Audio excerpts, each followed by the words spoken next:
Buenas tardes amigos, estamos encontrándonos ya en esta tarde para iniciar diálogos. Saludos a nuestros amigos de la 920 AM y de Democracia TV, a quienes nos siguen permanentemente.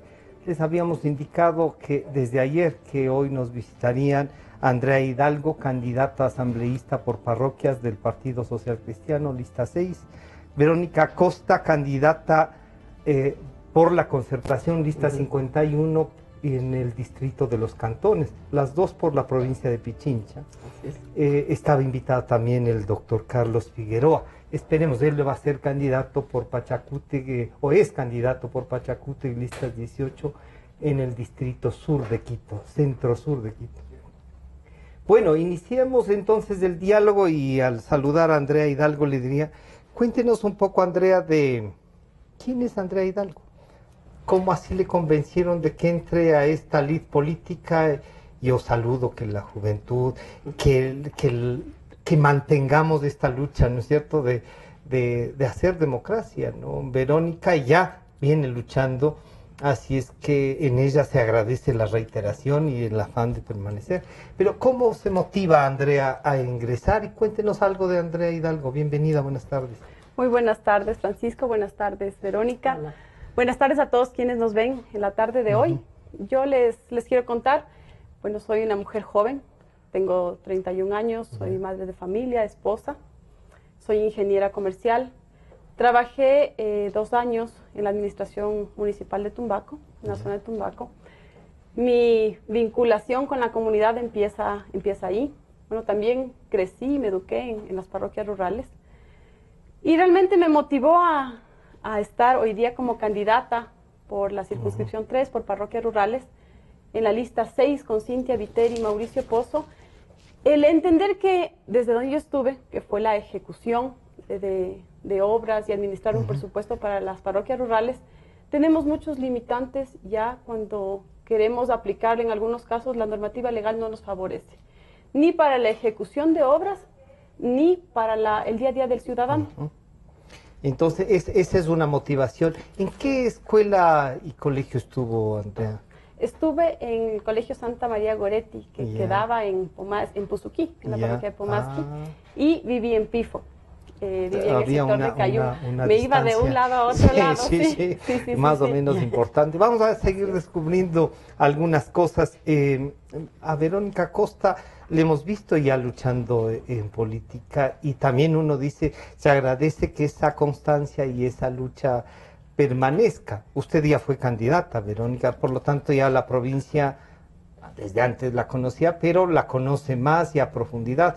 Hoy corre para representar a los cantones de Pichincha, la lista 51. Cuéntenos algo más de Verónica Costa.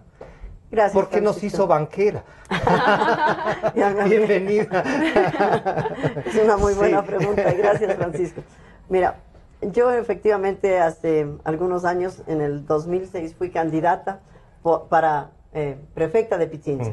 Y ahí tuve oportunidad de recorrer toda la provincia, si bien pues soy pichinchana y conocía muchos de los sectores de Pichincha.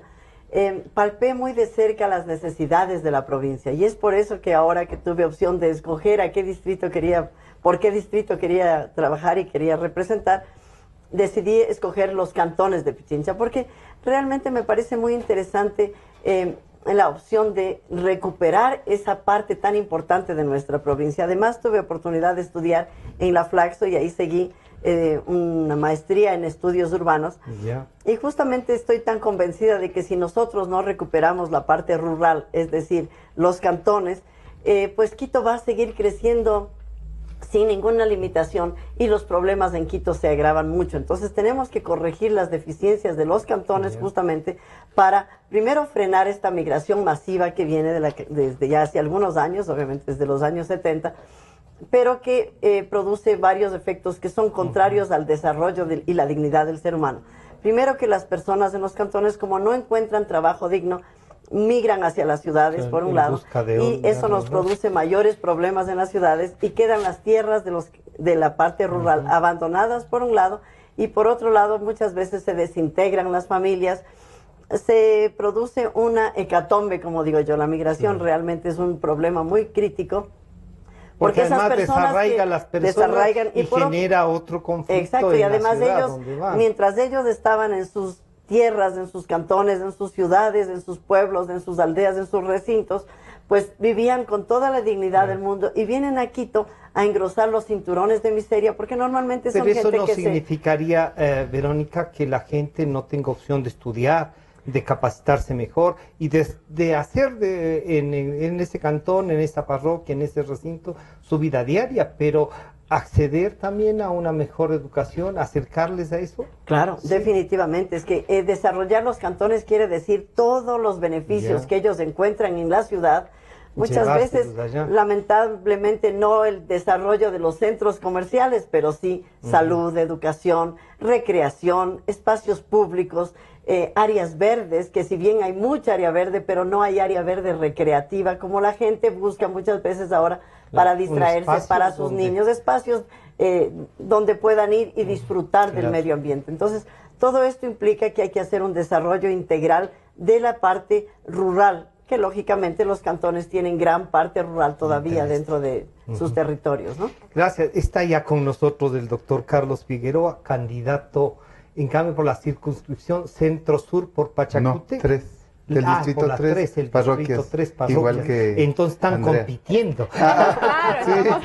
ya nos Están encontramos ya. compitiendo, ya se han Ya encontrado nos hemos otras veces. encontrado, sí, Ya pero estuvimos. Bueno, listas 18, entonces por parroquias. Por Pachacuti. Y Pachacute, listas Estamos 18, apoyando ¿no? a Paco Moncayo a la Paco Moncayo. presidencia. Doctor Figueroa, usted ha sido noticia, no solo por la lucha y por mantener una presencia con ideas, y de todas maneras le motivaron a ser candidato. Entonces, aquí estamos descubriendo por qué esto de que el gusano de la política nos entre, y pese a las dificultades en el caso suyo, mantenga esta voluntad de representar a los ecuatorianos. No, bienvenido, buenas tardes. muy buenas tardes. Le agradezco por su atención, por su invitación.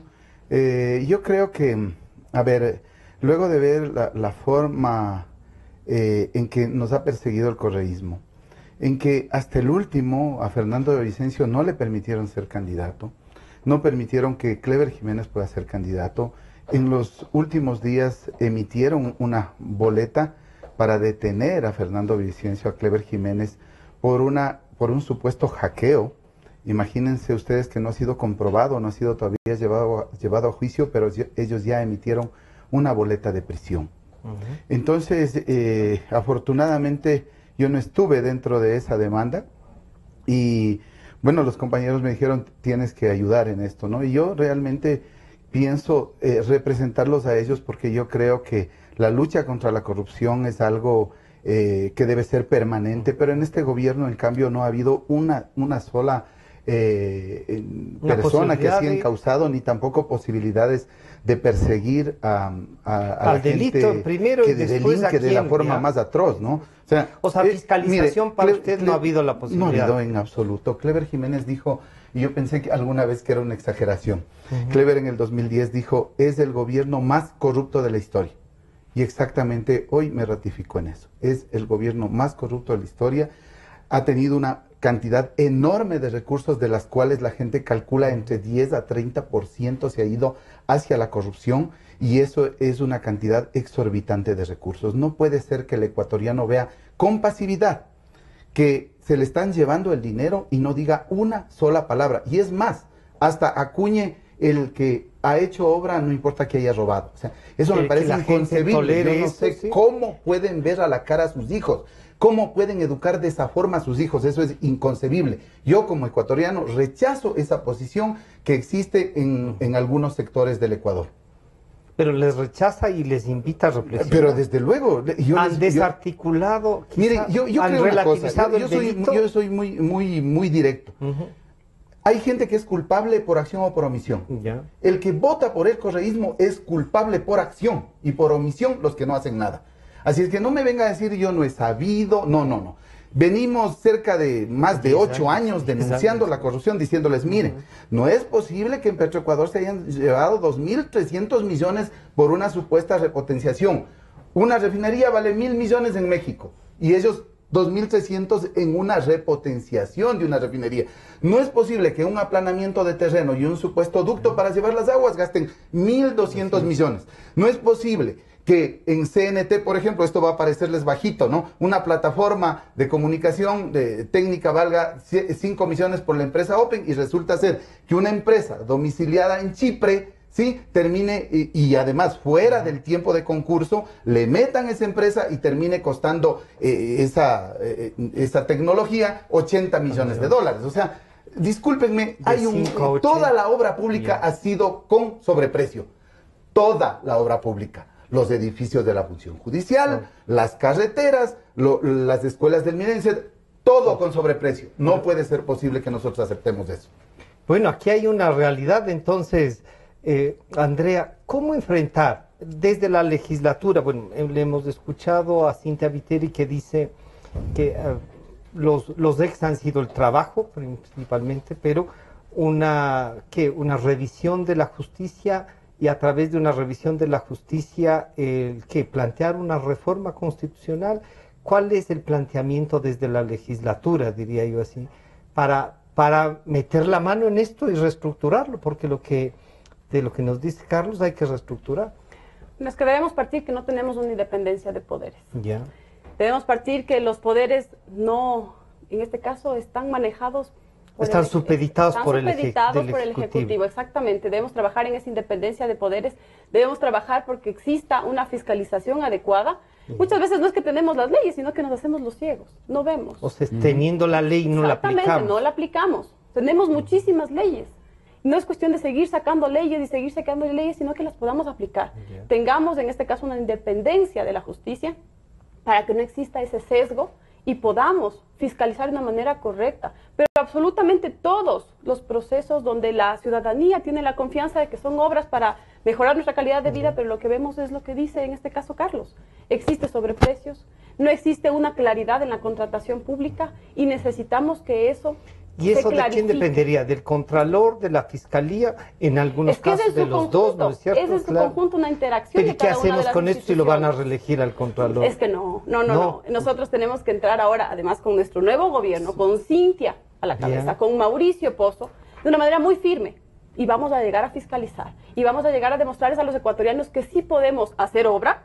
Y no es como dice Carlos, que agradecemos la obra y no importa que se lleve. No. Claro.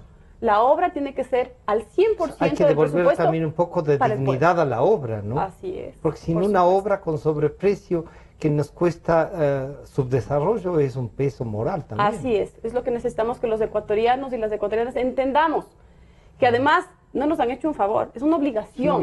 Es una obligación que con el presupuesto que tenemos podamos tener una obra que nos permita tener mejor calidad de vida. Es lo que pasa, por ejemplo, en la zona rural. Parte de mis propuestas está en que parte del presupuesto que actualmente tenemos a través de municipio y a través de Consejo Provincial se fortalezca las juntas parroquiales. Podamos tener en este caso una real autonomía de las juntas parroquiales para que se pueda ejecutar obra local, obra que beneficie a cada una de las parroquias. ¿No es un poco dispersar, Andrea, el recurso para bajarlo a niveles más pequeños y no pensar en obras grandes que cobijen a la provincia? ¿O usted sí cree que el fortalecimiento de la parroquia es más? Yo considero que el gobierno local, además para tener un respeto a la autoridad local, es el más cercano a la gente, se establecen necesidades básicas. Ahora nosotros en las parroquias rurales tenemos la problemática, no tienen todavía agua potable. Es inaudito que hoy no tengamos agua potable, no tengamos alcantarillado, que solamente nos hemos preocupado por las vías principales y las vías secundarias. Las vías que conectan a cada una de las localidades que están lejanas a las cabeceras parroquiales. ¿Y de eso está consciente la ciudadanía? ¿Ustedes que les están visitando ahora sí? ¿Cree que sí? Bueno, reaccionan definitivamente durante, además, los 2 años que tuve yo de gestión en la zona de Tumbaco. O sea, sí se estaba trabajando. Se estaba trabajando en todo eso. Se entiende la problemática, se entiende la limitación de la ejecución de obra local. ¿Qué es lo que nos pasa a nosotros las parroquias rurales? El presupuesto que se nos destina, primero que se nos asigna un presupuesto inicial. Ese presupuesto inicial muchas veces no se ejecuta en la zona. ¿Por qué? Porque se nos hace recortes presupuestarios. Esos recortes presupuestarios se van a las zonas urbanas de la ciudad. En este caso, en algunas obras importantes, obviamente, de la ciudad, pero se está descuidando el desarrollo, el progreso de las comunidades. Para empatar lo que decía Verónica, que hay que desarrollar también estas áreas para que no avancen. Así es, exactamente, y tener una planificación adecuada. ¿Qué es lo que pasa? Y estuvimos juntos con Carlos el día sábado anterior, con las comunas del Distrito Metropolitano de Quito. No existe una claridad en las leyes que tenemos vigentes. Para las mismas comunas no existe en este caso una planificación adecuada en coordinación con el respeto de los cabildos. Existe, no lo tenemos. O sea, no, pero esta donde la constitución de la comuna era todavía el eje principal, esa parte la eliminaron. El código orgánico, ese fregó el tema de las comunas, ¿no? Y tenemos un vacío, lo que hay es un vacío dentro del reglamento de los territorios ancestrales. Existe un vacío donde no se reconoce no solamente la participación, sino la importancia de los cabildos en este caso, los representantes de las comunas. Lo que pasa es que el momento en que retiraron el nombre de tierras comunales, eliminaron la posibilidad de que ahora, ya no grandes, ya no chicos, que eran comunas más o menos grandes, ya son sectores urbanos donde no hay tierras comunales. Y lo que pasa también es que no existe una coordinación adecuada. En este caso, existe la ley de territorios ancestrales, los territorios de la ley de comunas, pero no se asienta el territorio con los diferentes GADs, con este caso con los gobiernos locales. Las comunas, por ejemplo, están exentas del pago de impuestos. Habría que revisar el código con los GADs, la relación. Es una coordinación, exactamente. Actualmente, por ejemplo, las comunas todavía se les sigue emitiendo la tasa del impuesto predial.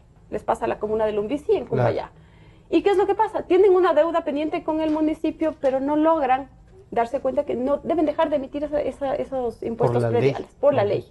Y es porque no existe una coordinación, porque no existe una delimitación territorial. Tienen otra ley que es por las mejoras y que les va a poder cobrar el gobierno central. Esa que habrá que eliminar. Las comunas están exentos del pago de impuestos en cuanto a su territorio, en terrenos y en áreas comunales. Entonces, lo que debemos hacer es trabajar en conjunto para que la ley se aplique y definir esos territorios de manera georreferenciada para que se pueda determinar además la posibilidad de que las comunas, además de que son reconocidas jurídicamente, puedan tener el respaldo de sus tierras para acceder, por ejemplo, a créditos de desarrollo. Por ejemplo, al tema de créditos de desarrollo con la CAF, que son créditos no reembolsables, que les van a permitir que además... Y desarrollar el área comunal. Exactamente. Verónica, la propaganda que ha impactado de ustedes sobre el parlante, ¿no? Ese gran parlante, pero además nos deja entrever una propuesta, digamos, de las listas 51 en la concertación, que las libertades también cuentan, que lo que nos dice Andrea y que los que nos comenta Carlos Figueroa tiene que ver, pero esta de la libertad de expresión, que a veces es una especie de intangible, pero que está ahí, que nos representa y que es de todos los días también. ¿Qué les motivó a iniciar eso? Y si la propuesta es, ¿qué hacer con la ley de comunicación? ¿Qué hacer con este concurso de frecuencias? Mira, Francisco, a mí me parece tan acertada esta propaganda justamente, y es porque responde a una inquietud muy grande que siempre ha tenido César Montúfar. Él fue, cuando él fue asambleísta, él fue el que propuso la ley de comunicación, pero era una ley, si bien regulatoria, pero no era una ley mordaza, no era una ley privativa de todos los derechos. Él luchó para que no salga como salió. Él luchó muchísimo para que en ese periodo no se aprobó la ley de comunicación, y fue justamente él el que siempre ha estado luchando a favor de la libertad de expresión.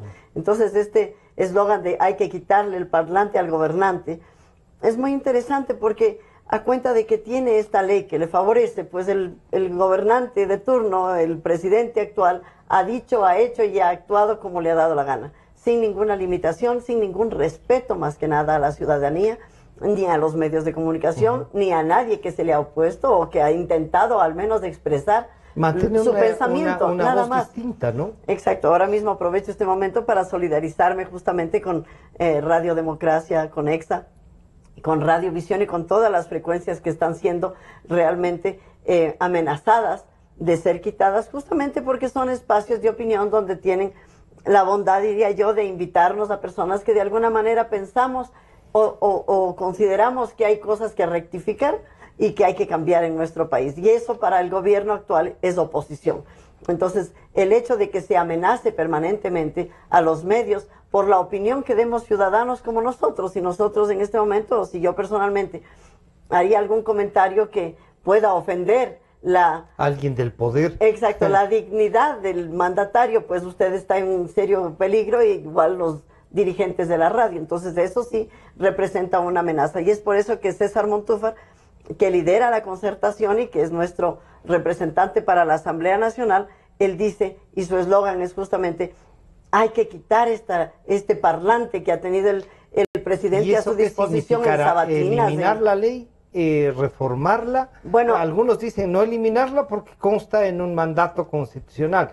Hay que tener una ley. El proceso es el que hay que saber cómo manejarlo, pero la ley hay que eliminarla definitivamente, ¿no? O sea, esta es una ley mordaza, esta es una ley que más allá de pretender que se respete supuestamente a la persona a la que se le ha ofendido posiblemente a través de un comentario, y que se le tiene que dar obviamente el mismo espacio para que tenga derecho a la réplica y demás, es una ley mordaza, ¿no? Es una ley que coarta derechos y coarta la libertad de expresión. Entonces, por lo tanto, es una ley que hay que, en principio, eliminarla. Verónica, ¿usted compartiría la idea de Andrea esta de fortalecer las parroquias?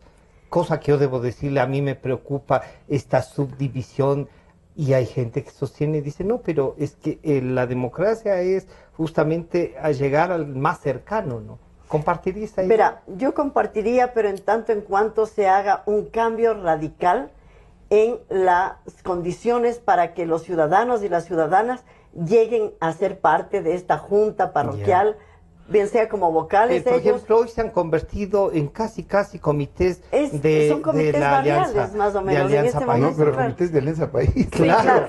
Sí. No, pero es impresionante. Más que nada, yo tuve una experiencia que realmente me llevó a reflexionar en este tema. Tiene una mensualidad. Yo estuve trabajando por más de un año, en uno de los cantones de la Amazonía. Ya. Y no doy el nombre, pues obviamente porque lo que voy a decir no les favorece mucho a quienes estaban participando en ese GAT municipal. Y también en el GAT parroquial. Yo estuve haciendo el plan de desarrollo y ordenamiento territorial, y tuve opción de conocer muy por dentro cómo se manejan las juntas parroquiales, y también obviamente el municipio en este cantón. Y lo que más me impresionó, y es parte de mi propuesta, es el nivel de educación que tenían las personas que conformaban este GAT parroquial. Igual el GAT municipal, no había mayor diferencia. Era impresionante, o sea, eran personas que pues prácticamente cruzaban la calle y venga usted, señor, de acá, de vocal de la junta parroquial.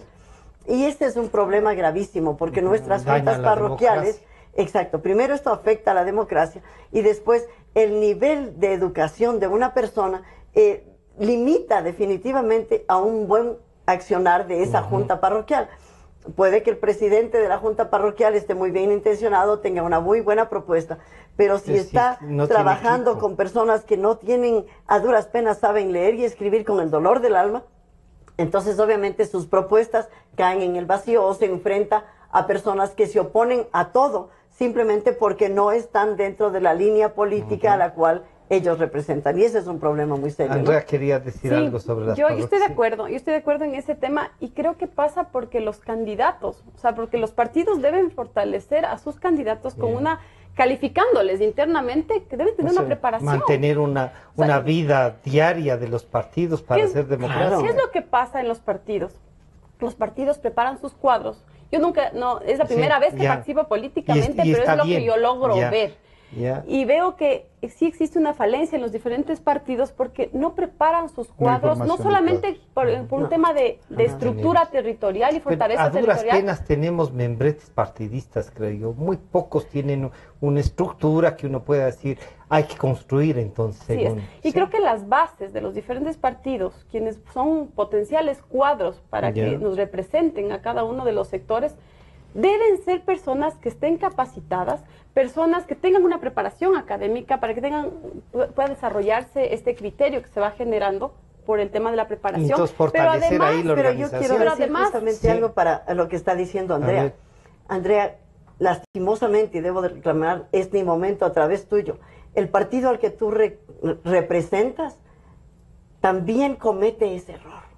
Es un partido que ya está 80 años en la historia del Ecuador y el momento de elegir las listas se van por intereses que no necesariamente son los más adecuados. Pero diríamos Gente en estos 80 capacitada, años me encanta es de los encontrarte a 10 ti, por años, ejemplo. Verónica, en estos 10 años es de los pocos que ha sobrevivido. Ha sobrevivido porque tiene No, es el lo mismo Partido el Pasta Social Pachaco Cristiano, que- claro, claro. el Partido Social O sea, Cristiano, lo cual deberíamos la también- filosofía Ya. es muy interesante y es muy No. buena, pero este problema de También buscar gente el que tema nos de dé la notoriedad, que nos dé votos, ¿por qué? Porque son Debilita al conocidos mismo más que partido, preparados, debilita a los partidos Claro. y en eso Y a la lastimosamente democracia. se incluyen, debo decir, prácticamente todos, ¿no? A Carlos Figueroa, en cambio, ya le hemos preguntado, usted es médico y va a tener una responsabilidad si le eligen también. ¿Se sienten, además de, bueno, usted ya perseguido políticamente, pero además con la profesión, o sea, usted tiene doble persecución, ¿es así? ¿O lo del doctor Carlos López es un hecho aislado? Coméntenos, ¿y qué deberíamos hacer para esto, que salga que del Código Integral Penal, que se trate de alguna manera distinta, por Sí, favor? yo creo que el sector salud es, y la medicina, la salud es un área bastante técnica y desgraciadamente la gente que está ahí haciendo salud y pretendiendo llevar las riendas de la salud en el país desconocen totalmente. Les doy, en el caso, primero mi solidaridad con mi compañero y amigo, con él me formé en el Hospital Andrade Marín, Carlos López Ayala, y puedo decir de su alta capacidad y de su formación integral como cirujano, como médico. Y a su familia igual, su esposa también es médico. No puede ser posible que a la persona que atendió Que se acudió. y que 5 horas estuvo tratando de salvar a la paciente Mazollera, Agotando. ¿sí? Agotando todos los recursos que podía. Y sin embargo, la inculpación legal es de falta de atención.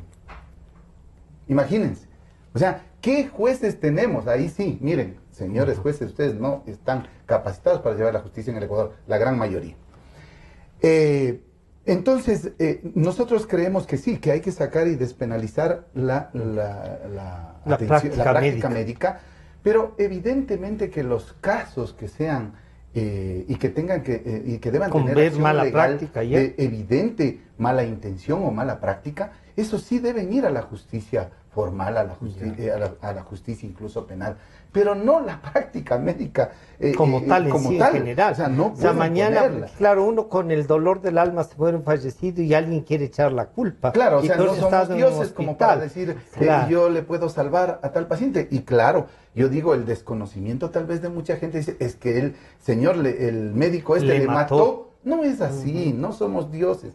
Hay patologías muy duras y un estado de morbilidad. Pero hay también que mala práctica. Evidentemente, Claro. pero mire, yo no creo que hay que ¿Cuántos? penalizar todo en el país, Ya. hay que preparar. Así como estamos hablando de las juntas, De las parroquias, juntas, sí. a esa Claro. gente hay que Que es un tema que prepararla. a mí me- Los partidos tienen que formar sus cuadros. Así es. Y en lo que sí debería obligar el CNE y toda la A que- estructura a y que haya una a vida, que ¿no? formen los cuadros, Exacto. a Y que que la sea gente, que por la ejemplo, capacitación tenga una Totalmente. capacitación de por Así lo es. menos 6 meses, una maestría, un diplomado. Es Así decir, es. esta Así persona es. está Así es. capacitada Pero- para ejercer políticamente un Ya. cargo.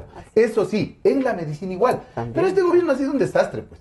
Verá, no sé si ustedes se acuerdan, pero los que hemos estado al frente y supuestamente, según el gobierno, contrarios al gobierno desde el inicio, es la Federación Médica Ecuatoriana y los Así colegios es. médicos, Se les particularmente el de Pichincha. Y afortunadamente hemos resistido, ¿no? Hemos resistido, no han podido hacernos lo que han hecho a otros gremios como la UNE, por ejemplo, Claro. destruirlos totalmente. Y nos culpó en el 2014, no sé si ustedes se acuerdan de esa rueda de prensa en que todos estaban apenados y cabizbajos, y el presidente culpó a los médicos como uno de los causantes de la pérdida de Alianza País. Pero mire, yo le doy solo una Sí. cuestión, una pastillita. Verá, 10 años y no hay posgrados en el Ecuador. Nosotros, los médicos, teníamos posgrados. Sacábamos gastroenterólogos, internistas, hematólogos.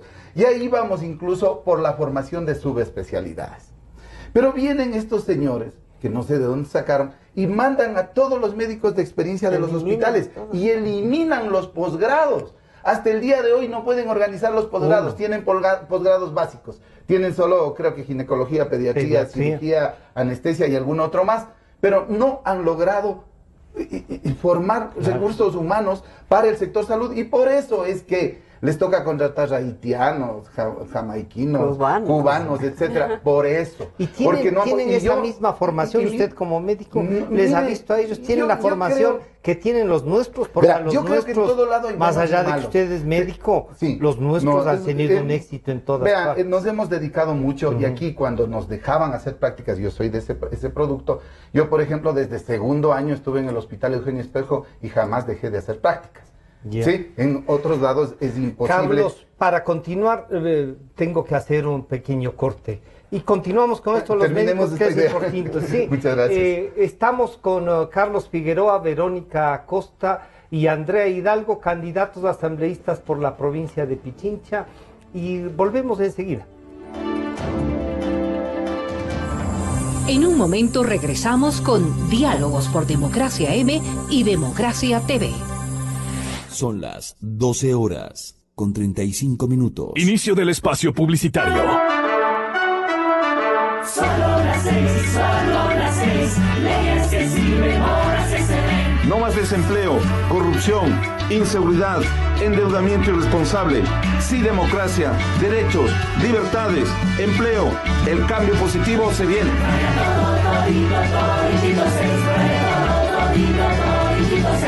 Soy Santiago Guarderas, candidato asambleísta por el Distrito Centro Norte.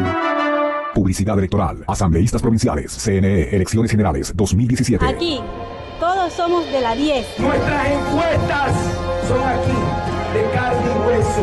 Nuestras encuestas tienen alma, tienen preocupaciones y tienen amor por la familia. Nuestras encuestas se hacen en las calles y hoy es nuestra oportunidad de elegir un presidente que no solo hable de los pobres, sino que gobierne para los pobres. Dalo y Ramiro, presidentes. Publicidad electoral, presidenciales, CNE, Elecciones Generales 2017. Ecuatorianos, vamos por el cambio. Viene con fuerza el cambio que hará surgir el trabajo. Cambio que a la familia le devuelva la esperanza. Vamos con ilusión, hagamos grande esta tierra. Para asambleístas por Pichincha, vota todo en plancha 21-23. Patricio Donoso, asambleísta. Vamos por el cambio. Publicidad electoral. Asambleístas provinciales. CNE. Elecciones Generales 2017. Estamos viviendo años duros como tú. Vemos cómo nos perjudican y empobrecen. Nos preocupa el futuro de nuestros hijos. Hemos sentido indignación y rabia, pero también más esperanza que nunca. Ya toca un cambio positivo. Raya, todititito de las 6. Publicidad electoral. Asambleístas nacionales. CNE. Elecciones Generales 2017. Mi nombre es Orlando Pérez Granja, candidato a la Asamblea por la circunscripción 3 de Pichincha. Mis 3 ejes de gestión son: leyes para salir de la crisis y generar empleo, leyes para recuperar derechos y libertades, y mano dura a la hora de fiscalizar. Por asambleístas provinciales, vota todo en plancha. Vota todo 10. Dalo y Ramiro, presidente. Man la pinta. Publicidad electoral. Asambleístas provinciales. CNE. Elecciones Generales 2017. Fin del espacio publicitario.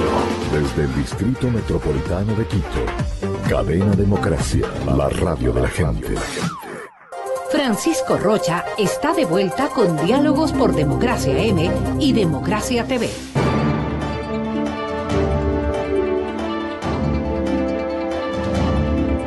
Estamos de regreso ya y conversando, como ustedes verán, no paramos de conversar además, y lo cual es bueno, hay tantos temas.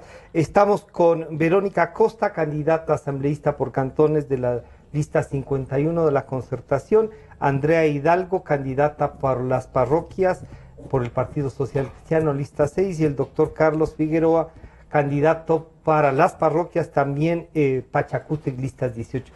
Estábamos comentando el tema de los médicos, y claro, nos tocó interrumpir, pero sí quisiéramos que culmine esta idea de cómo despenalizar la profesión, y no solo la de ustedes, también ahí están odontólogos, están enfermeras, están todo el sector salud especialmente, ¿no? Sí, yo creo que hay cómo reformar el COIF y realmente con personas serias y conocedoras del derecho, evidentemente no solamente la despenalización de la práctica médica, sino algunos otros artículos de la ley.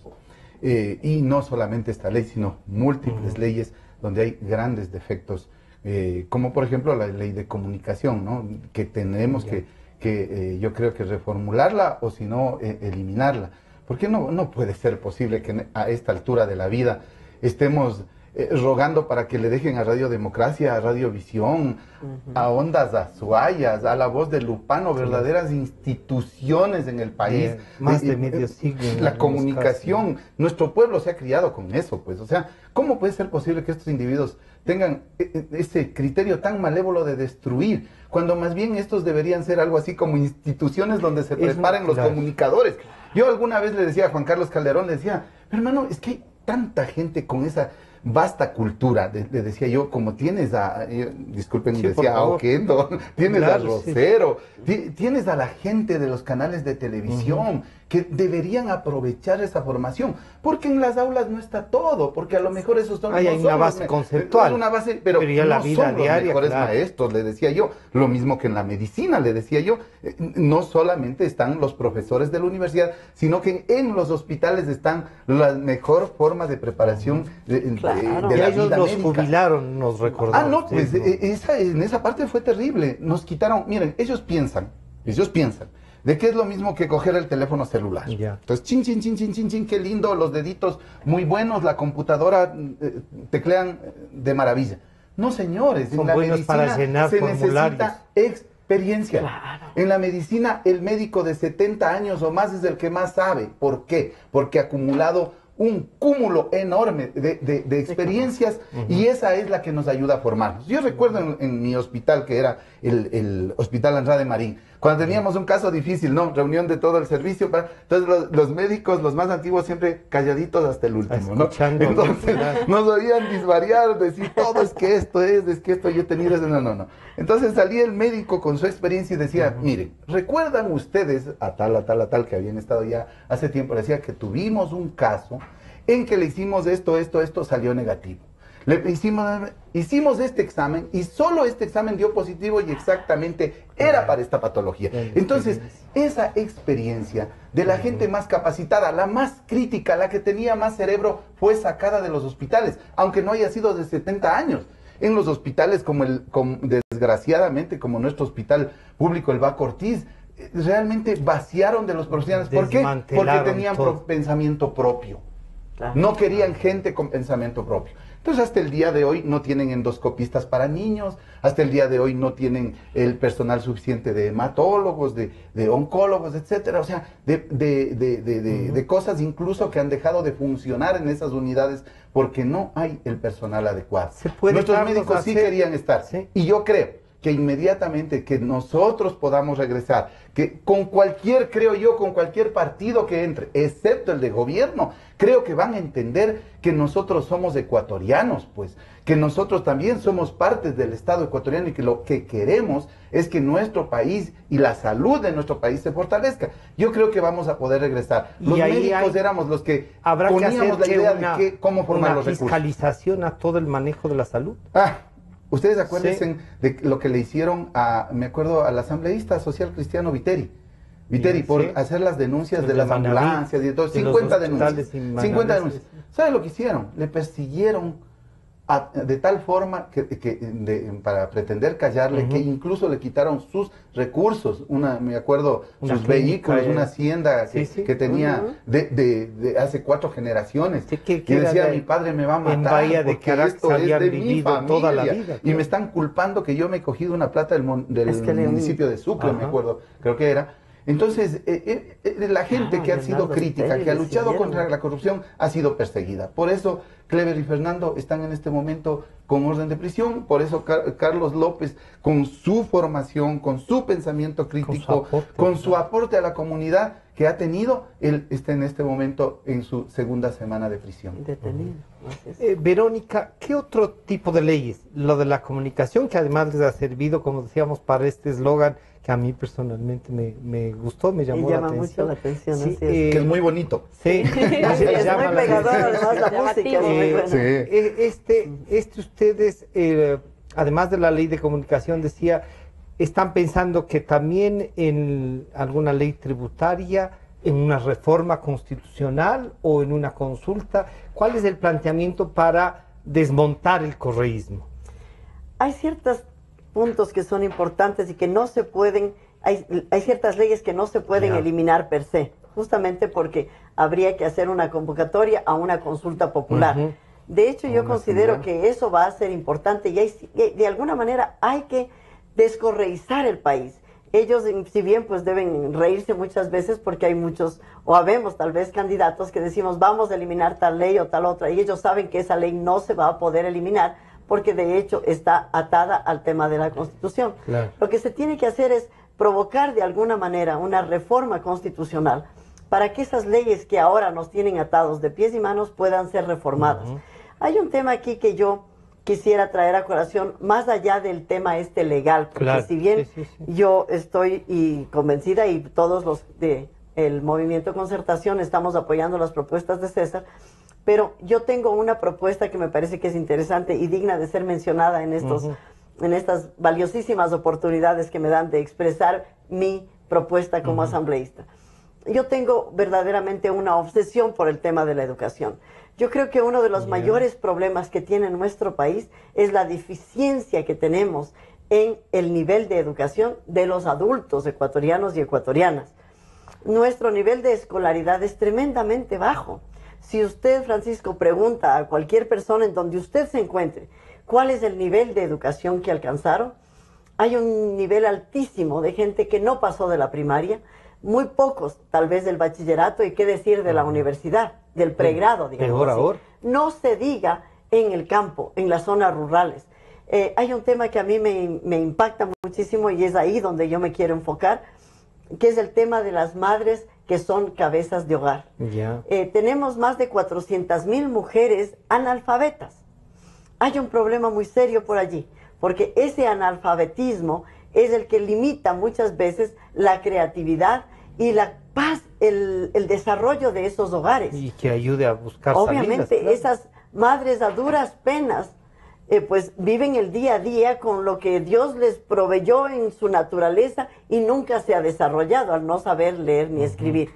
Pero también hay gente, un porcentaje muy alto, apenas cerca de un 50% de madres cabezas de hogar que tienen apenas primaria.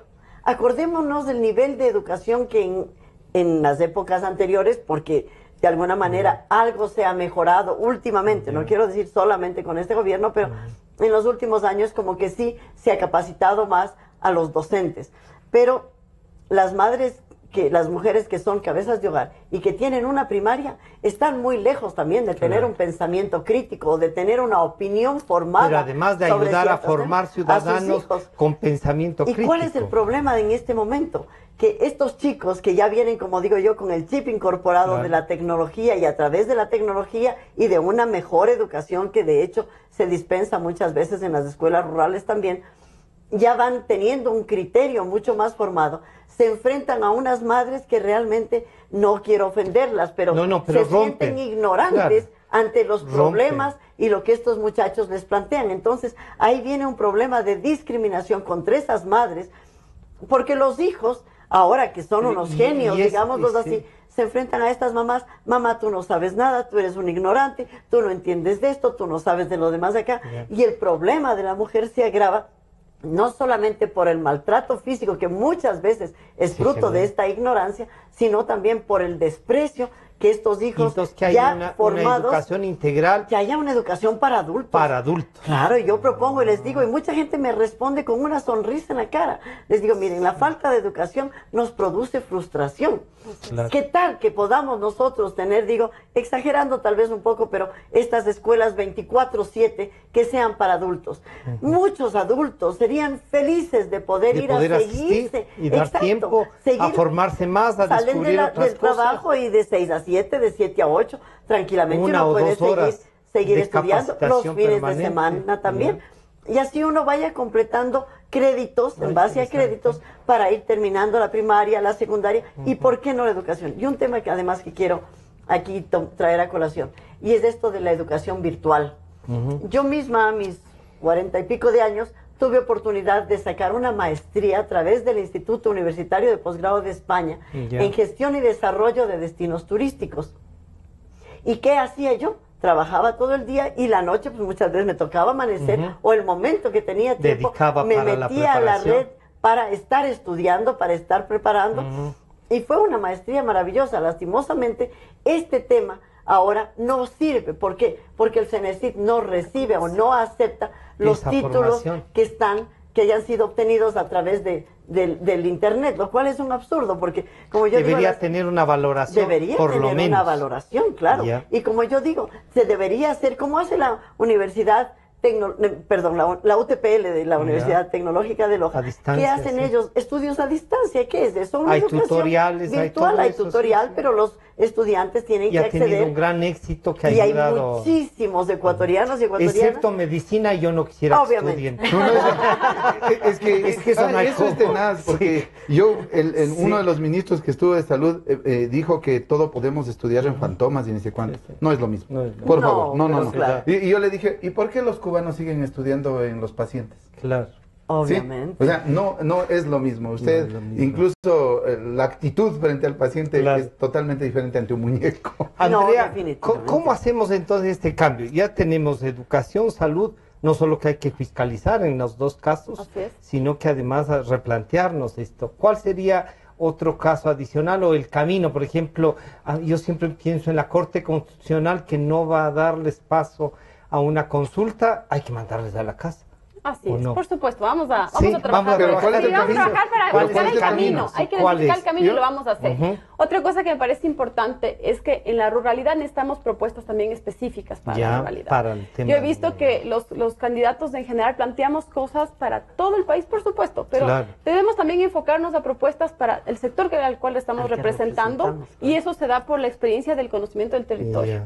Yo estoy planteando, dentro de mis propuestas que van ancladas al plan de gobierno de Cintia Viteri y Mauricio Pozo, lo que les comentaba del fortalecimiento de las juntas parroquiales a través de la asignación presupuestaria, pero también es importante entender que en la ruralidad tenemos un problema con el tema de la figura de la tenencia de tierras, que están los derechos y acciones. Es una figura legal que complica a cada uno de los ciudadanos en la ruralidad. Porque, ¿qué es lo que pasa? ¿Sobre todo en tierras comunales? Esto va en general. En la ruralidad existe muchísimo la figura de derechos y acciones. Lo que se complica para que podamos acceder fácilmente a créditos, ya sea créditos productivos o créditos, en este caso, para la construcción de la vivienda, en el tema de los permisos que se debe generar a través del municipio para la autorización para construir. Y yo planteo claramente una reforma a la ley del COTAD, una reforma al Código Civil, para que se busque en coordinación con los gobiernos locales una salida para que tengamos escrituras individuales, que es importantísimo. Nosotros estamos proponiendo el reactivar el sector productivo en las zonas rurales para lo que es las tierras productivas, pero necesitamos que nos acompañe una figura para que la gente pueda acceder a esto, para que se haga una realidad. Pero ahí habría una cosa, si son tierras que tienen derechos y acciones, ¿no es cierto? ¿Habría que hacer que una especie de compañías o reconocimiento de alícuotas por cada persona que actualmente, ¿qué es lo que pasa con esta figura, por ejemplo, en comunidades de las parroquias rurales? Ellos entran a un proceso de regularización a través de Regula tu Barrio con el municipio. Pero existen tantos barrios, tantos sectores que tienen esta figura, que bueno, el municipio además no logra atender a la velocidad del desarrollo que se está dando en cada una de las parroquias. Además, si les atienden y les reconocen como barrio, viene agua potable, alcantarillado y los servicios. Así es, pero ¿qué es lo que pasa? O sea, de todas formas nosotros debemos reconocer que el crecimiento, hay que reconocer el crecimiento que se está dando en estas zonas. Intentar organizarlo. Esto sirve para, además, controlar el tema de lo que es el tráfico de tierras. Hay muchísima gente que se ve perjudicada por esto porque tenemos la figura de derechos y acciones. Tenemos el tema de que no se les dota de servicios básicos para que vivan decentemente, para que tengan acceso a lo que es agua potable, alcantarillado, infraestructura. Y de ahí partimos a la educación y a la salud. Absolutamente todo es una cadena, va ligado todo. Si queremos mejorar la calidad de vida de cada uno de los ciudadanos, tenemos que darles las herramientas para que en este caso, por ejemplo, necesitamos generar empleo, ¿verdad? En la zona rural lo que necesitamos es estos créditos productivos para que podamos producir en las tierras que tenemos allá. Y la manera es teniendo estas escrituras individuales. Otra cosa, yo como joven, ¿qué es lo que veo? Estas pruebas del ingreso a la universidad, estas pruebas del ENES, tienen que eliminarse estas pruebas. Debe haber, en este caso, la nivelación cuando ya un joven ingresa a la universidad, donde se le hace una prueba, se evalúa en qué nivel está, qué es la carrera que quiere estudiar, dónde se debe fortalecer. Pero no puede ser y ayudarla a los jóvenes, a fortalecerle para que ingrese a la universidad. para que ingrese la carrera que quiere seguir y donde quiera seguir. Sí, porque si no, solo los 19 y 20. No. Yo no habría entrado a la universidad. No llegué a 19, tenía 18, 70, algo así. Quedaba 19, entonces capaz que entraba. Necesitamos de eso, entonces. Necesitamos de esto para los jóvenes, que se nos dé el espacio. Otra cosa que yo veo, las mujeres hoy nos hemos ganado poco a poco este espacio para poder estar al frente. Y necesitamos que la gente nos apoye a las mujeres, crea en nosotras. Nosotras mismas necesitamos que creer en nosotras, de la capacidad de estar al frente, de representarnos, y que los jóvenes también nos vayamos abriendo campo. Hoy por hoy, me decían unos chicos de la USLA, me consiguieron mi teléfono, me decían, Andrea, ayúdanos con una entrevista. Les digo, por supuesto, vamos a la entrevista. Les digo, el día de hoy tengo una reunión a las 8 de la mañana y necesitaban para ese día la entrevista. Les digo, 6:30 de la mañana, veámonos, en mi casa, vamos. Fueron a mi casa. A las 6:30, 6:30 de la mañana fueron los chicos. Nos reunimos para la entrevista. El rato que me preguntaban, me decían, todos los candidatos hablan de jóvenes, pero no nos dan el espacio para ni siquiera entrevistarles. No nos dan el espacio a los candidatos actualmente para que podamos escuchar cuáles son sus propuestas, porque no somos periodistas. Estamos en la carrera de comunicación. Les decía, ¿saben por qué estamos ahora aquí juntos? Es porque los jóvenes nos niegan. No nos dan, del gobierno me han negado. Pero yo lo que hablo es que necesitamos generar este espacio para los jóvenes, para que de verdad se ponga en práctica el hecho de que los jóvenes necesitamos que se nos escuche, necesitamos ser parte de este cambio positivo, porque no cualquier cambio, sino un cambio positivo. Así es. Bueno, tú hablas de los jóvenes, ¿qué diré yo?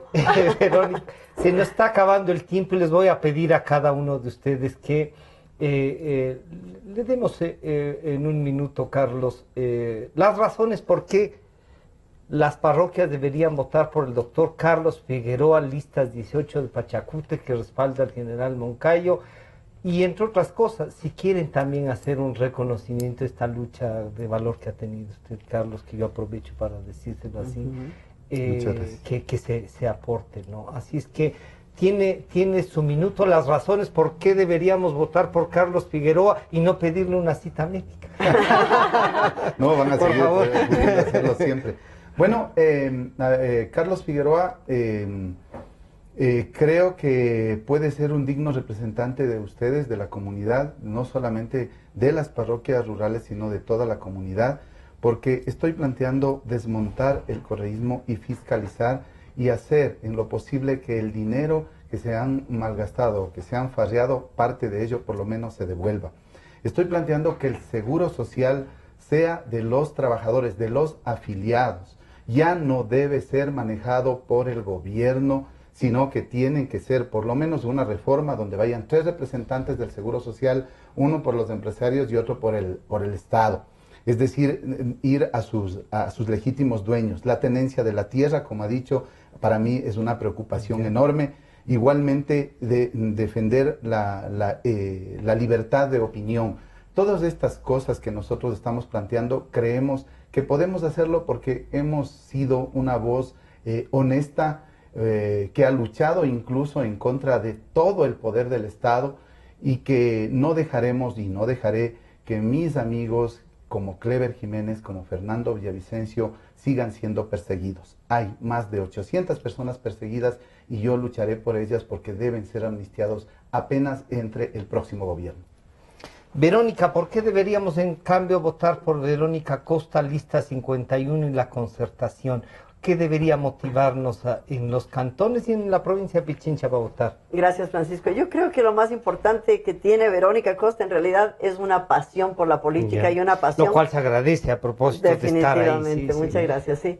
Y además una pasión por la honestidad y el trabajo. Yo he dado muestras a lo largo de mis largos años de ser una persona de mucha responsabilidad, convencida de que tengo que superarme día a día. Además de esta maestría que comenté hace un rato, obtuve hace pocos años una maestría en la Flaxo, como había mencionado. Y creo que ese es un compromiso muy grande que cada persona tiene con sí mismo y con el país. Yo me he preparado justamente para llegar a este momento y con la bendición de Dios y el voto de esos 70,000 pichinchanos que necesito a obtener un puesto en la Asamblea Nacional. Además estoy en un movimiento que es Concertación, en donde César Montúfar ha trabajado duro y sigue trabajando por lograr leyes que beneficien a los ecuatorianos. César es una persona que no tiene compromiso con nadie y por eso no estamos ahorita apoyando a ningún candidato a la presidencia, sino que estamos simplemente corriendo nosotros para asambleístas y dejando opción a quienes necesitan votar, a los votantes por quien sea, pero sacando al correísmo. Además hay un tema que es interesante.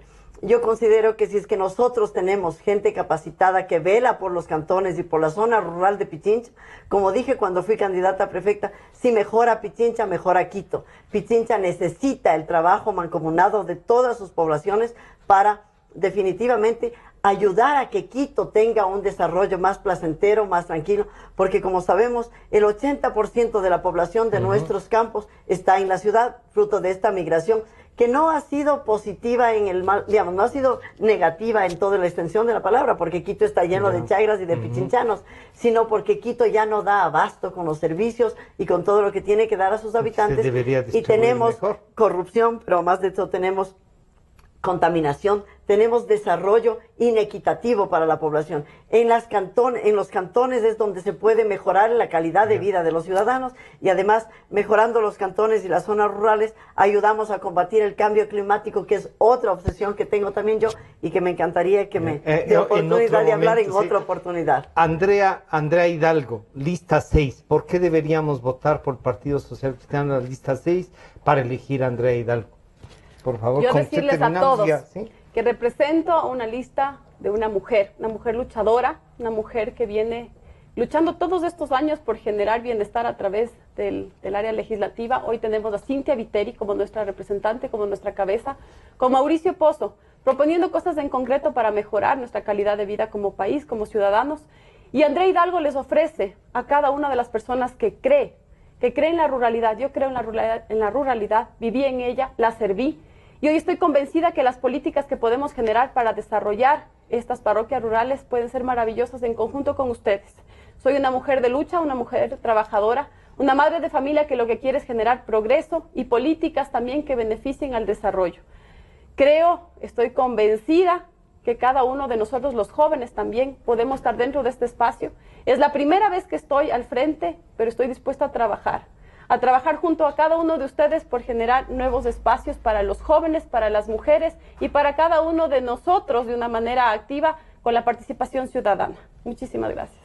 Bueno, yo espero que las propuestas que calen en la ciudadanía, que la ciudadanía ve que hay espacio para votar, que puedan escoger en esto. Y entonces quiero agradecer a Carlos Figueroa, candidato por las parroquias en Pichincha, Pachacútec, listas 18, a Verónica Costa de la 51, cantones, ¿no es cierto?, la Concertación Nacional, y Andrea Hidalgo del Partido Social Cristiano, parroquias también, lista 6.